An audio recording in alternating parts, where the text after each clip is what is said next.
Thank you very much for the introduction. Before I start, I need to commend my colleagues for their previous presentations. Actually, they made me feel very much relieved. They made me feel very much relieved because we all come from the same background and we are all promoting the same values and principles to improve our healthcare system. Today I'll be speaking about the medication reconciliation. It is a strategy, of course, that was called for lately. Some people think it's a necessary strategy, other people think it's complementary.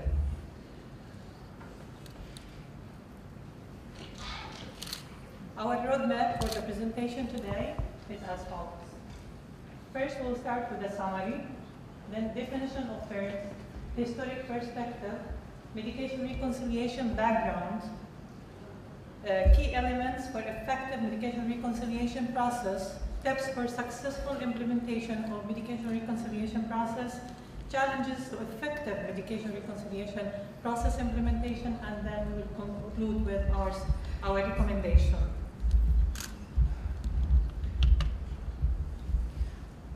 The hot topic for the last 15 years was always the medication errors and the rising healthcare costs all over the world. And especially that those events and those medication errors and that cost can be reduced by simple but effective strategies. Preventing harm from medication or adverse drug events remains a top patient safety priority, and we will see why in the next few slides. The most important points at which we have to consider reconciliation is the transition point. When you transfer the patient from one level to another level, or from one facility to another facility, or when you discharge patients home.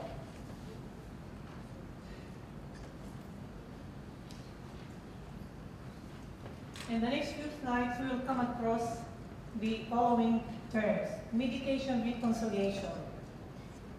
Maybe we can make it more interactive. What do you know about medication reconciliation? How can you say, we reconcile medications, especially that you are pharmacists? I need your experience, your expertise in this field. How do you reconcile medications in the hospitals here in Kuwait? Any idea? Yes?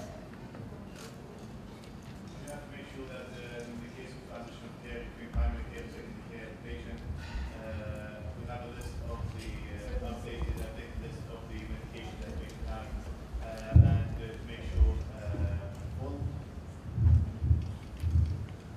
we have to make sure we have an updated list of the medication the patient had, including GSL and even herbal remedies, to make sure that in case of transition care that we know all the medication patients taking, and in order to make sure that we're not duplicating or omitting essential medication.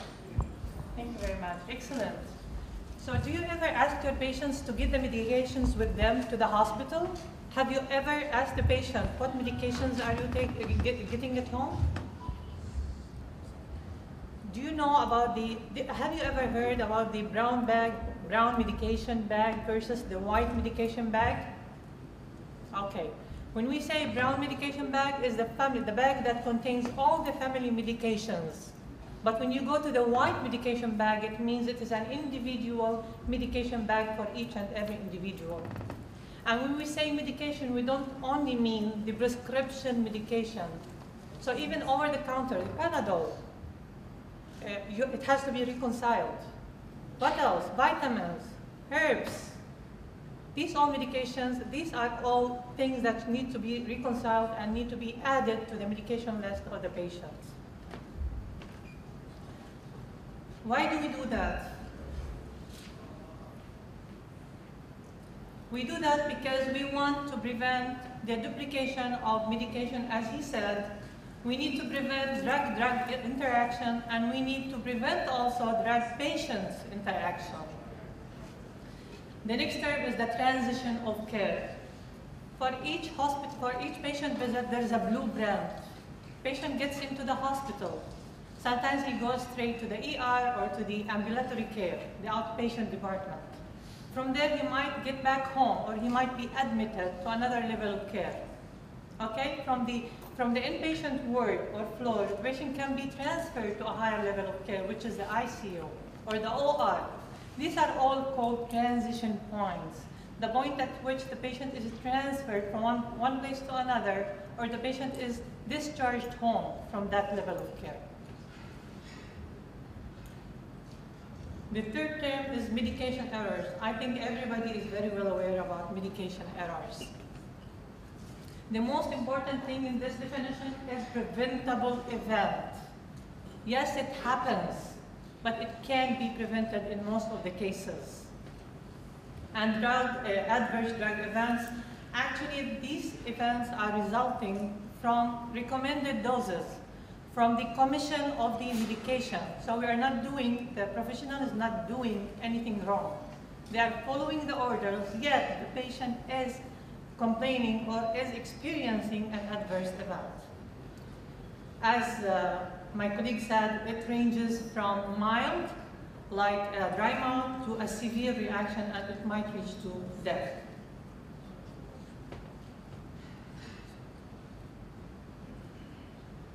Historic perspective. The most time at which medication errors was discussed in a very high way, and it was like a big controversy in 1999 when the Institute of Medicine report was released. And why is that?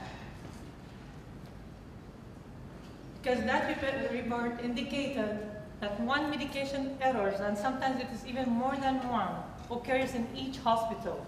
I'm talking about hospitals here. More than 40% of them are resulting from inadequate medication reconciliation. And out of those, 20% are resulting in real harm to the patients. But the news here is that these adverse events can be prevented. The same report stated that at least 25% of injuries from medications are preventable. The annual preventable injuries from medication cost in hospitals alone $3.5 billion. On the other hand, in Medicare ambulatory patients, it costs like $887 million in the US.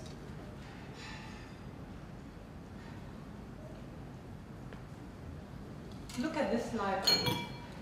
It caught my attention because when I looked at car accident, breast cancer, I thought these will cause more deaths than preventable adverse events. But unluckily, the deaths that result from preventable adverse events are as double as those deaths that result from car accidents and breast cancer.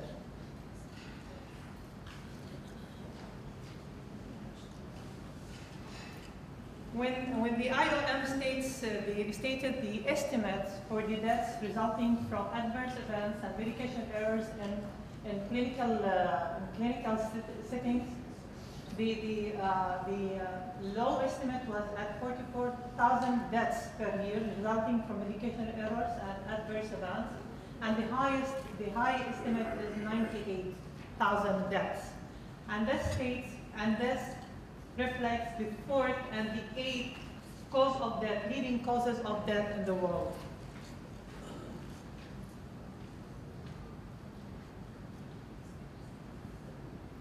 Again, in 2001, another report of the Institute of Medicine was released, but this time it stated the most important dimensions of quality of care in healthcare settings. And look at that. It starts with S, safe.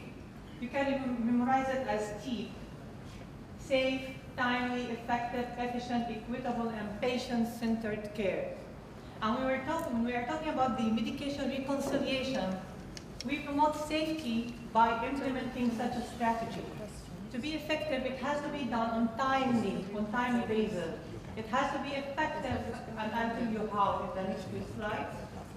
It has to be efficient, it has to be equitable. We have to apply it for each and every patient that comes across the organization, and it has to be patient-centered. We have to respect the values of the patients and the wishes of the patients. In 2010, the Office of Inspector General released the following. Those are Medicare patients from the Center of Medicare and Medicaid Services in the U.S. 13.5% of Medicare patients experience a serious adverse event.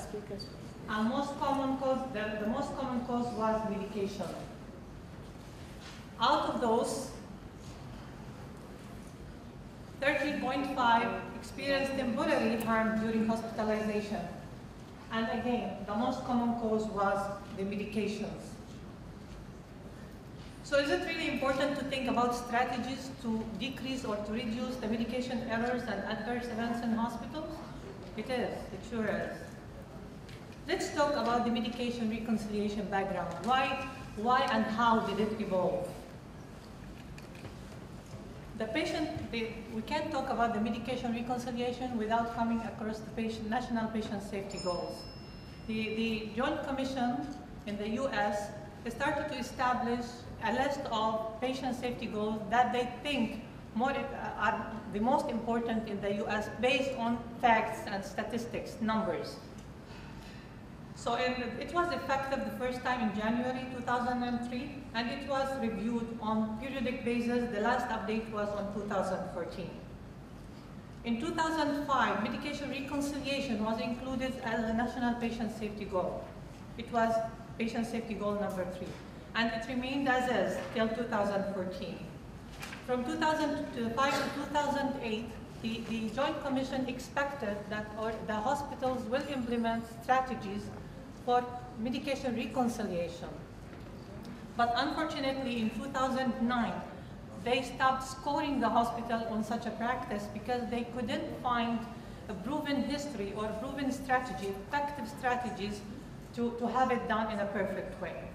So from 2009 to 2011, hospitals were given chance to develop their own strategy and implement it to be effective. In 2011, July, again, the medication reconciliation was reintroduced as part of the National Patient Safety Goal. Yet, when you look at the goal number 3, it cannot be achieved without introducing and without ensuring that the communication was very effective and the identification of patients was really effective. Again, communication was highlighted in the previous 2 presentations, communication among healthcare providers. Medication reconciliation is a multi-step process. And since it is a multi-step process, it means more than one professional will be doing his job in each and every step. There are 3 kinds of disciplines that are mainly involved in the process of medication reconciliation. And those are nursing, physicians, and pharmacists. The first step, as our colleague said, to obtain the best possible list of medications. And to do that, the best thing is to involve patients and the patient and his family. Number 2, to confirm the accuracy of the history by going back to the medical record, looking at the prescription, the containers of the medication, and the bag that the patient is bringing in with them or with her. Number 3 is reconciling the history with the prescribed medication on the current visit or in the current hospitalization. And last thing is to supply a list of medications upon discharge or transfer to another level of care or another facility. If we implement an effective medication reconciliation process, what will result? The communication amongst healthcare professionals in the same facility or in the same facility with other facilities will be improved. Teamwork will be promoted. How will that happen? How can the medication reconciliation process improve or promote teamwork in the facility? Okay, as we said, there are different professionals that are contributing to the implementation of the medication reconciliation. Each of them has his own or her own workflow. So they will have to work with each other because they have to have an integrated list and they have to have one list of medications. So they need to consult with each other. They need to communicate with each other.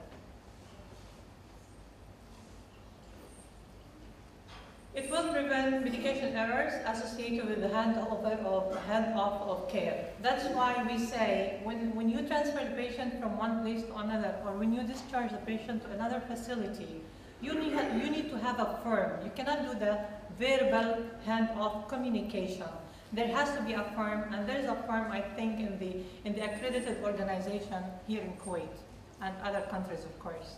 That form will include each and everything about the patient, the background of the patient, the situation, medication taken, medication binding, what you have to do for him next, and what are the medications to be discharged with the patient home, what is left from the interventions that are ordered in the progress notes. It maintains continuity of care, as we said, when the patient goes from one level to another level, from the facility home, or from one hospital to another hospital, one facility to another facility, that will promote the continuity or ensure the continuity of care. When you ensure all of those, of course you will improve the patient's safety. The key elements for an effective medication reconciliation process. I understand that the Ministry of Health is undergoing accreditation right now, and for the last, I think, for 5 years.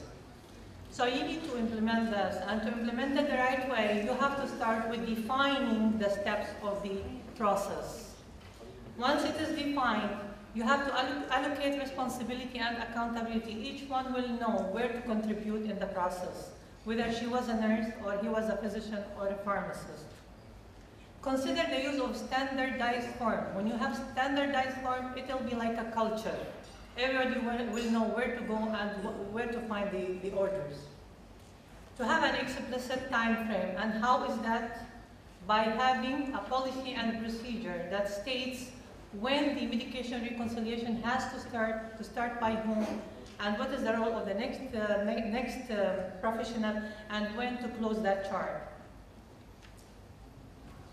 Design education programs for everybody that is contributing to the process of medication reconciliation. And if you do all of this without monitoring, nothing will happen, because you will not know how to refine your process and close the loop. And most importantly, involve the patients. Let them be the advocates. And if you want to know more about the universal medication form that usually patients are using and families, you can go to www.sha.org and you can download it. Out of my experience in accredited organizations, I found out that these are the most important steps if you really want a successful medication reconciliation process. First of all, top leadership commitment. As you said, Dr. Mariam, there should be somebody that represents the top management in committees. And there should be a steering committee to oversee these activities around the organization. Without leadership commitment, nothing will happen. Effective hands-off communication tool. Again, it should be standardized and well communicated and understood. Pilot first. Don't generalize the medication reconciliation process. Start at one section, like the outpatient, and apply the BDSA, plan, do, check, or study, and act. Refine the process. And then after you refine it, and you know that it became the best thing that you can do in the organization, then that is the time you can act and generalize. But continue to monitor and close the loop. Challenges, I think everybody knows. There are so many sections, many people, many schools, no standard culture. That will all hinder the implementation of an effective medication reconciliation tool.